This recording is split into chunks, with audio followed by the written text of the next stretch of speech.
et donc pendant longtemps il va être complètement mis de côté. Donc la plupart des personnes qui vont encenser Reclus, enfin encenser ses travaux et les mettre en avant et en parler, c'est des gens qui sont assez contemporains.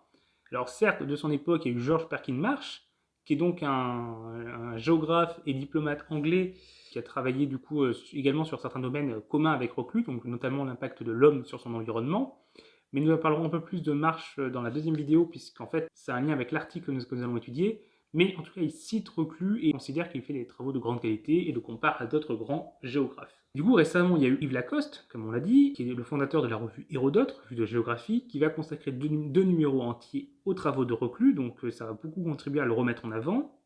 Il y a également Valérie Chansigros, qui est une historienne et naturaliste, qui considère Reclus comme un des fondateurs de l'écologie, et Béatrice Gibelin, qui est une géopoliticienne, qui a été une des élèves de Yves Lacoste, et qui également a consacré du coup sa thèse à Reclus.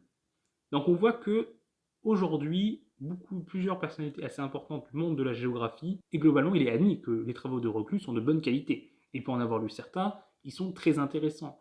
Il a une vision qui n'est pas forcément toujours une d'actualité, il y a des points, nous allons le voir dans l'article que nous allons analyser, qui peuvent différents de la vision de l'écologie par exemple que nous avons aujourd'hui, mais il mène une réflexion très intéressante et qui est quand même novatrice pour son. C'est là un article en particulier, article que nous avons dû étudier pour les cours, et donc je vous fais part de notre étude. C'est un article qui s'appelle donc De l'action humaine sur la géographie physique, qui a été publié en 1864. À l'époque, Reclus n'est qu'un jeune géographe assez peu connu, puisque ses œuvres les plus célèbres ont été publiées par la suite. Il a été publié dans la revue des Deux Mondes, qui est une revue de géographie avec laquelle il va collaborer à plusieurs reprises, qui publiait globalement de l'actualité, mais surtout beaucoup de choses de culture artistique, littéraire, politique, scientifique, et qui va accueillir plusieurs grands noms, grands chercheurs.